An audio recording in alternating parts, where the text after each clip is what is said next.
Welcome to Thinking Like a Lawyer with your hosts Ellie Mistal and Joe Patrice, talking about legal news and pop culture, all while thinking like a lawyer. Here on Legal Talk Network. Hello, welcome to another edition of Thinking Like a Lawyer. I'm Joe Patrice from Above the Law, and with me, as always, is Ellie Mistal. Welcome back. You, as always, when I'm awake. I guess that's kind of the problem for those. I mean, obviously, you're all longtime listeners of the show, I would hope, but Ellie did not make our last recording because recording at 3 p.m. apparently is not enough for him to wake up. I was up the night before last week till 3:30 in the morning writing about Linda Fairstein. Trying to tear her a new asshole, and I got to bed late, and I woke up late, and I missed trains, and it just didn't work out for me. Yeah, my favorite thing, speaking of that particular person, my favorite thing about her was today in Morning Docket, I included an item because Mariska Hargitay is not talking to her, even though like they're very close, because Law & Order SVU is based on Linda Fairstein, and I posit that maybe that should be Wolf's next project, like Law & Order Qualified Immunity, which is just all the previous characters from seasons and seasons of SVU trying to sue for once the DNA evidence clears them. I would watch that. That's great. That's not what I'm pissed off about today. Oh, fair enough. I wouldn't think so. I'm actually pissed off about the thing we're going to talk about with our guests later. So I am calling an audible on the thing that I'm pissed off on. Cool. Because today we're recording this on the 20th. It's the day after Juneteenth. And let me tell you, folks, being a black parent is some wearying shit, all right? Like just trying to navigate young black people through this goddamn racist world is more difficult than you think. So yesterday, Juneteenth, tell my kid, hey, it's Juneteenth, we're celebrating. He's like, what are we celebrating? I explain, freedom, liberation. His younger brother, who's only 3, says, what is freedom? Which, is actually a difficult question. And I kind of stammered with it. And my son, the 6-year-old, he pipes up with, freedom means black people get to play video games with white people. And fine, I go with that. That's fine, right? So life moves on. Later, I'm like, it really is like biting my ass because I'm like, I dislike that my son has reduced the entire struggle, 400-year struggle for human dignity, for freedom from bondage, to playing some video games with some white kids, right? That's not great. It's eyes on the prize, and in this case, the prize is a loot box. Right? That's not right. So fine. So my wife comes home. I kind of explained to her my frustration. She's like, don't worry, I got this, right? So after just in our house, we always ask the kid, what did they learn today? Like, that's a thing that we do. So we kind of wait for the what did we learn today conversation. He, as we expected, tells mommy, oh, I learned about Juneteenth. I learned that we're free. Mommy says, what's freedom? He says, video games. And she's like, freedom is also the right to have a family. Because when they were in slavery times, they could take children away and sell them to other people. And I look at my wife, I'm like, whoa, we're doing this now. And she looks at me like, yeah, we're doing this now. And so we do it, right? We explain to him. And so this is why you were up till 3:30 in the morning with a crying child then, right? We explain to him child separation in the slavery context because my wife has figured out, and I go along with her, that this is also a way to talk about how terrible what Trump is doing. He's also separating children and whatever. And and what I'm trying to say, it's tough, right? Because he's 6. And he wants to play Mario Kart, and we're having to try to explain to him about child separation so that he can appreciate that he's not separated, right? Yeah. And so we do all this, it's maybe 20 minutes of and just his eyes are like saucers, like, oh my God, right? Yeah. And so he seems to be getting it, and he understands that kidnapping is bad. And when we're done, he looks up and he goes, wow, that's really bad, guys. But can you tell me what was good about slavery? And I'm just... I'm done, right? Because you almost want to cry, because you obviously want to raise your children to think that there is good in everything and think that there are both two sides to an argument and to understand and appreciate both sides. But when you raise black children and they say, can you tell me what's good about slavery? You're just, what do you say? I guess Kanye has some arguments on that. He made that call a couple years ago. I said, there's nothing good. There's nothing ever good about it. It was all bad. And we can continue this conversation another time. And then we ended that whole bit with, since it's a holiday, does that mean I get to stay up late? Which I said yes. So good job, my kid. Fair enough. Well, I mean, yeah. learning from the master. So, yeah. That's what I was pissed off about. Yeah, I don't know. This racism is killing me inside. That's what I'm pissed off about. Yeah, I don't know. Okay, that's fair. That story just seemed like a fun anecdote, not really a fun. Well, not. I mean, from the perspective of those of us who watch you struggle with raising children, it was fun. But yeah, no, that's terrible. But it was interesting and amusing to listen to as you had to fight your way through the video game liberation movement. I mean, I enjoyed that. Anyway, so that's all that's been a problem for you? Yeah. My younger son was trying to get in the conversation, but we did not hear him calling from us for us from downstairs. You missed a call? Is that what you're suggesting? Well done. Well, if you're missing calls, if you're spread too thin, interruptions kill your productivity, but clients demand a quick response. The U.S.-based professional receptionists at Smith AI help law firms screen new clients and schedule appointments by phone and website chat. Plus, Smith AI integrates with your software, including Clio and LawPay. Plans start at just $60 per month. Get a free trial at smith.ai. That was perfect. Yeah, no, that was a good assist. You weren't giving me much with. I mean, there's not a good rule in there with, Do you also hate slavery? Yeah, exactly. Maybe you should check out Smith AI. Yeah. I mean, fair. So yeah, that was a good assist. All right, today, our guest today is Hanna Stotland. She owns her own business called Admissions Consultants. Hanna, just full disclosure, is a friend of mine from way back. We go back to law school together. Hanna has one of the most interesting practices that I can think of. She helps students who have screwed up, students who have messed up either academically, socially, legally, who have messed up, and helps them get back on the good foot, get back into a position where they can go to college or go to law school. And we wanted to talk with her today in light of some of the recent news. Hanna, how are you doing? I'm doing great. Thanks so much for having me. Thanks for coming on. I'm sorry that this is not a singing podcast because Joe wouldn't be able to keep up with us. Hanna, obviously, I wanted to have you on to talk about Kyle Kashuv or Kashuv. I'm not exactly sure how to pronounce his name, but this is the right-wing conservative kid who got into Harvard College and then had his offer rescinded from Harvard after screenshots came out of him using the N-word, I think 11 times in a shared Google document, making anti-Semitic comments about killing Jews, and just generally being a 16-year-old douchebag. Harvard saw this and rescinded his offer. You wrote, I thought, a very powerful piece in Slate, kind of from your expertise, arguing about why Harvard made the right decision and what the path forward is for Kashuv. That's right. And I work with, and I was once, a high schooler who had gigantically screwed up in a different way and for different reasons than this screw up. But all the same, I had pretty much ruined my education. And I think how you arrive at that spot can vary, but it feels really crappy either way. And it's been an incredible experience to work with so many of these students who have arrived at that bad place. Like, well, I've ruined my education. There's no hope anymore.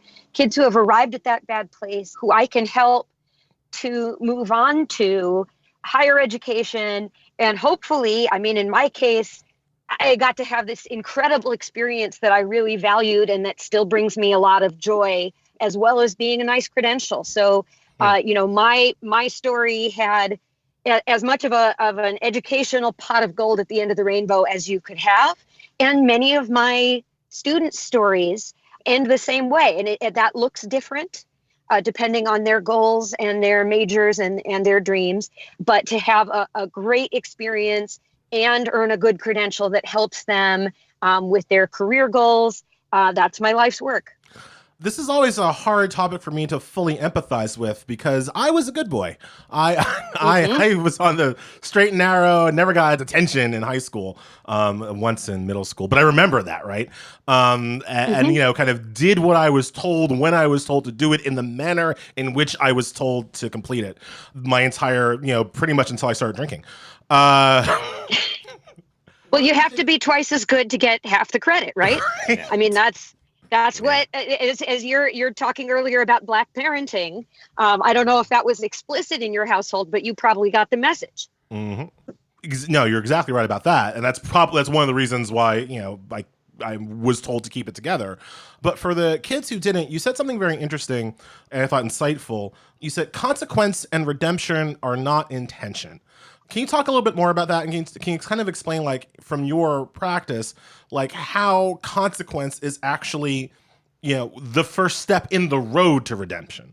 Right. And I don't want to minimize the fact that there are unfair or disproportionate consequences, and that some of my students are getting consequences when we are not as certain as I would like to be about whether they committed the wrongdoing at issue. But in most of the cases, there isn't a dispute about whether the wrongdoing happened or not. He did it. He got caught red-handed. He admits it. And an appropriate and proportionate consequence follows. And that is what often prompts the kind of soul searching that can make it possible for the student to learn better. And for the most part, there was an interesting medical case study in the news about people who don't feel pain and how they end up grievously injured because they keep reaching into the pot of boiling water to get the spoon and things like that. Mm-hmm. And we need some pain. And it doesn't have to be physical pain, but it can be. But we need some pain to remember that, this action was harmful to me, right? I won't reach into that boiling water again. If you don't feel that pain, then you are very hampered in learning. So do you think that beyond so you've already written that you thought the consequence of having his offer rescinded was appropriate. Do you think that's enough? Do you think that goes far enough? What do you think anything else needs to happen, or do you think that's about right? Well, I mean, it's the harshest thing that Harvard has, and other institutions that have other types of relationships with him. It appears that we don't know the inside story here, but it appears that his organization, Turning Point USA, that he had been affiliated with, that he abruptly resigned just as this information came out. Mm-hmm. And so it seems that they took the same angle as Harvard, and how everyone else, if you were one of his classmates who, even if you disagreed with him politically, maybe you thought, this is a good sparring partner, maybe you respected him at some level. I had friends like that in law school, some of whom are still my friends. I think each of those people has to decide, do I feel like this is the person I knew? Do I feel like this is someone I want to continue to associate with? Or, would I, maybe on an interpersonal level, it would just be, I want to talk to you about this and make my own judgment about how you've learned and grown since you pulled this crap in front of your classmates. Yeah. So one of the things with that then that occurs to me then is that the right wings kind of rally around the flag and basically making him a martyr hero is probably not helping. Well, I mean, if he wants to make a living as a commentator in our outrage machine, then this is the right move. I mean, he can be an aggrieved white male victim. There's a lot of high paying work in that field. And if whatever, I don't know what his goals are, but it would not surprise me at all if he makes more money than I do in the next 12 months off of this scandal, which, hey, it's a free country. This is what I'm saying. The racism is killing me inside because she's right? He's going to out-earn me in the next 12 months he's going to get on more TV than I do. Yeah, I mean, if he wants like a speaking career, yeah, he didn't ask me for some free career advice, but I bet there's a lot of potential here. If I were a soulless agent, I'm sure many agents have souls, but if I didn't care about somebody's history of racism and I just wanted to make some money, I'd be giving him a call. Maybe he already has an agent. Maybe he's already got paid speaking gigs. I don't know, but I bet he will now. Oh, goodness. Well, I mean, TPUSA dumped it. So, that's true. Yeah. So it's going to be interesting. I actually have been a little shocked at how this has played out, because when the comments first started, a lot of right-wing people went after him early, largely because I think they were trying to play up the whole just being somebody who was part of a mass shooting shouldn't make you special. And it fed it fed that narrative for them, and then they kind of have come around, and now they're defending, but then TPUSA dumps. So it's an identity crisis, I feel, for the right. Anyway. Oh, that makes sense. I want to talk a little bit about your other work, Hanna. You've mentioned, you're a Harvard Law graduate, things worked out for you. When you're dealing with a student who needs a redemption and wants to get into law school as opposed to simply college, of which, colleges, there are hundreds of them, thousands probably, you can find your way. With law schools, they're 204, 202. It's a much smaller pool. What do students need to show kind of a law school admissions committee? And then what do they need to show the character and fitness committee to end up being a lawyer after some personal problems in the past? Right. So you've already highlighted the biggest difference between an undergrad application and a law school application, which is that the law schools always are bearing in mind, what do our bar pass rate numbers look like? And are we admitting someone who's not barrable, either because of character and fitness or because we think they're not good at standardized tests? So that is something that they are thinking about absolutely from the word go when an application arrives in their office. And so you need to be able to show that you're going to be, now, if you happen to be aware that there's a state that's particularly forgiving, and you intend to practice in that state, that's something that you might mention. But the biggest way to take character and fitness into account at the law school application stage is to think about making sure that no one, in the closest possible read, no one could possibly interpret your law school application as having any dishonesty or hiding involved. This is something, this is a good best practice for anybody applying to any kind of school.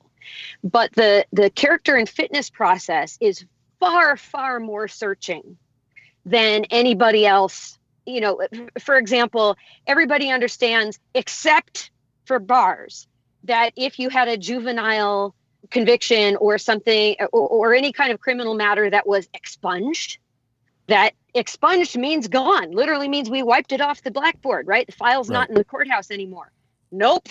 At the law school level, you better disclose that, because if you're going to need to disclose it again at the character and fitness level, and then they're going to compare it to your law school application. And if you are more candid with the bar than you were with law school, they say, why the discrepancy? And these can be big, big issues. It's not the crime, it's the cover-up when it comes to law school application and, by extension, bar admission.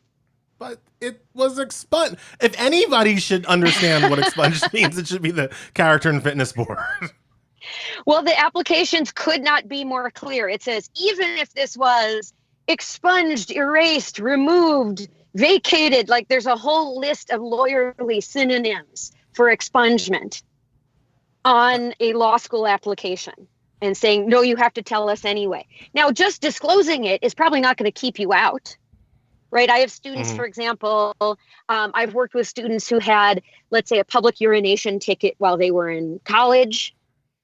I've Wait, had that's illegal? kids. Oh, that's illegal. Well, apparently it is in Virginia where that student was arrested.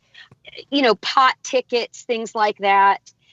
And typically the fact that you had that criminal involvement, or perhaps a minor disciplinary record on your undergrad record, the fact that it's there is probably not going to keep you out, but a failure to disclose it will. Well, like you said, it's not the crime, it's the cover-up. That's tough. Yeah, exactly. But I often, sometimes students will come to me after they got in a hole and then they kept digging and then they call me, which, I need to do a better job of getting the message out that I'm here. But for example, they did a first round of law school applications without disclosing the expunged arrest. Now they want to try again. They have a better LSAT score. They're going to reapply. But now you have to disclose this. Right. And I can't abet you repeating your dishonesty. Right. But all the schools that you applied to last year are going to see a discrepancy between what you said then and what you said now. And so I'm going to have to help them explain that in addition to explaining the underlying offense, the, ecstasy possession or whatever it was. How forgiving do you find the top law schools? I know that's a very kind of open-ended question, also because it kind of is open-ended what you define as top law school. But, Right. My impression from a college perspective is that, yeah, a guy like Kashuv, okay, he's not going to get into Harvard, but, liberty is right there. If you're at the law school level, do you find that the top Ivies and the T14 and whatever are forgiving, or they just have so many applicants that they can kind of easily discard people with checkered pasts and kind of make those kids go to like second or third tier law schools? So the top law schools, however you define them, are relatively forgiving if you're a student who they otherwise clearly want to admit. Right. You have exactly kind of numbers you're looking for, et cetera. And if it's clear that the problem on your record that you're disclosing is not going to make you unbarrable. Mm-hmm. And here, as in other kinds of difficulty, time is your friend, right? The further in the past the wrongdoing was, and the more life you've lived keeping your nose clean since then, the better argument you can make that you're going to just walk the straight and narrow from now on. And Harvard College and Harvard Law School did eventually admit me, despite, now this wasn't a criminal issue, but a pretty catastrophic academic failure with 3 semesters of straight Fs, with the GED. You almost have to try to do that. That's hard. Yeah, you especially have to try to do that at the kind of crunchy, holistic, we educate the whole child kind of private school that I was going to. I mean, any normal school would have expelled me. Like, okay, like she is a conscientious objector to high school. She's not cooperating. Let's get rid of her. But they were like, no, that would make the student feel bad. We're a community. So I was enrolled all the way up until the end. But the takeaway is that eventually Harvard College took me, and Harvard Law School took me without any kind of problem. That wasn't an issue. I had to apply 3 times to get into Harvard College. I applied very widely around the country, but that was a school that I had applied to 3 times. Harvard Law gave me no trouble at all. I sailed in. And then when I was doing character and fitness for the Illinois bar, they made me petition to be permitted to sit the bar because of my failures in high school. Wow. But Harvard didn't have a problem with it. Wow. I want to get you out of here on this because I know this is part of your work, and I think it's a really important part of your work. Have you seen a change in how schools are handling people who have been either accused or certainly people who've been convicted of any kind of sexual assault? Because 10 years ago, I would imagine that a mere accusation of sexual assault that was not substantiated by any kind of legal process for conviction, that's not even a thing. That doesn't even show up. Now I imagine it shows up. How are you seeing, and this is for colleges or law schools, how are you seeing them kind of deal with, are they dealing with it any differently now than they were 3, 4, 5 years ago?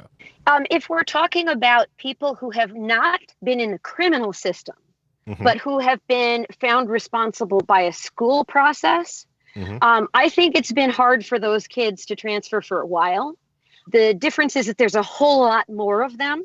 Mm-hmm. And I have, if anything, less faith in those outcomes than I had before. That these are kind of an amateur truth-seeking process that is really about protecting the institution, as opposed to a justice process where neutral professional adjudicators weigh in on carefully investigated evidence. That's not how it goes for the most part in college Title IX proceedings where there's an accusation of sexual misconduct. There's a huge range of how okay versus terrible these processes are, but a lot of them are truly terrible and none of them are great. None of them are what you would hope for in terms of justice, fairness, and looking for the truth that you would want for your kid, regardless of which side your kid was on. As a complainant or as a respondent, you would want a truth-seeking, honest process, and that's not really what's going on. So these kids, up until the Varsity Blues criminal admission scandal, which we should have a whole nother episode talking about that. Until then, I would have said that the kids accused of sexual misconduct at previous schools are the most radioactive kids in the industry, far more so than my kids who are felons, who have either pleaded guilty or, been found guilty beyond a reasonable doubt with all kinds of procedural protections. So we know they did the felony. It's not in dispute. Those felons have a way easier time in the admissions office after getting out of prison than my kids who have been, let's say, suspended for wrongful touching from a previous college. Wow. So you're basically saying if I'm in college and I get convicted for armed robbery, that's going to work out better for me. It might. So I don't have data about armed robbery, but I do have data. I have anecdote, I should say, but I have experience with students who had felony DUIs, breaking and entering, a lot of issues that were related to substance abuse that led them to get that felony. Those kids coming out are a breeze for me to place in comparison to a student who has been found responsible by a faculty and staff panel of, quote, non-consensual sexual contact. And I say, quote, not because there isn't such a thing as consent, but because they can be found responsible because the consent wasn't verbal.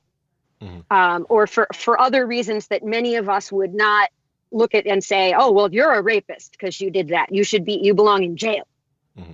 Joe. Yeah, no, I can kind of see why that distinction is, because as you said, like a lot of people you're working with, you can tie it to substance abuse or something like that, and you can make the case a condition existed that no longer exists. Whereas I could see from the school's perspective saying there's not really such a corollary for sexual misconduct. You can't say, oh, they did that sexual misconduct thing, but an event has happened. They're fixed now, or whatever it is. And so I could see why the school would be leery, even put aside the procedural issues. I could see why they might be more concerned about that than with your situations where you can point to one thing and say something has changed that is definable and concrete that makes them now no longer a threat to other students.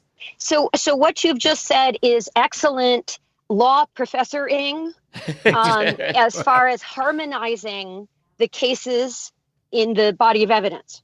And I don't think that that's what's going on. I think this is pure. I don't think they're bringing that. I think what you said isn't wrong. But that the schools are actually motivated by, what am I getting sued for right now? What do I have to worry about? And what do I need to protect myself from? And there isn't so much a movement afoot to eradicate campuses of felons or of recovering addicts or of any other group. And that the present cultural moment that is emphasizing the eradication of men who are accused, many of whom are horrendously guilty of horrible behavior, along with whoever else, the net dredges up. And we need to get rid of them. And we get terrible press and expensive lawsuits and all kinds of stuff like that stemming from our Title IX actions. We're under a microscope for that. And we're just not under a microscope as far as if we admit a student who did a DUI and he does another DUI, we are very unlikely to get sued for that or get a terrible headline in the paper. So the takeaway is it's all lawyers' fault all the time. That's really what you're saying. It's almost, yes. Part of it, it's as much as I think Joe is exactly right about why maybe it should be this way. I think you're right that the reason why it's this way is not that kind of deep level of analysis. It's much more kind of immediate cover your ass lawyering, which is a good way to end an episode of Thinking Like a Lawyer. It's a little bit like, doctors say I have to practice defensive medicine because I get sued for malpractice. So this is defensive medicine. I think this is defensive administrating on the part of universities. And we see it expressed through the admissions office. Thanks. All right. Yeah. Hanna, that was great. Thank you so much. Joe? Oh, yes. Now, so you don't have memorized the spiel for the end? No, all right. Not even a little bit. Thanks, everybody, for listening. You should be subscribed to the show. You should give reviews always write something. Don't just result with the stars, because that helps. You should read Above the Law. Follow us on Twitter. I'm at Joseph Patrice. He's at EllieNYC. Actually, Hanna, if people wanted to get a hold of you all, how would they do that? So my website is hannastotland.webs.com. If you Google Hanna Stotland, it should be the first hit. You can also find me on Facebook. If you Google Hanna Stotland, no H at the end of my name. And thanks so much for having me. Oh, absolutely. And thanks also to Smith AI, who is sponsored the episode. You should listen to other law podcasts from the Legal Talk Network and the Chabot. And now I think I've gotten through everything. Peace. Cool. All right, thanks. If you'd like more information about what you've heard today, please visit LegalTalkNetwork.com. You can also find us at AboveTheLaw.com, ATLRedline.com, iTunes, RSS, Twitter, and Facebook. The views expressed by the participants of this program are their own and do not represent the views of, nor are they endorsed by, Legal Talk Network, its officers, directors, employees, agents, representatives, shareholders, and subsidiaries. None of the content should be considered legal advice. As always, consult a lawyer.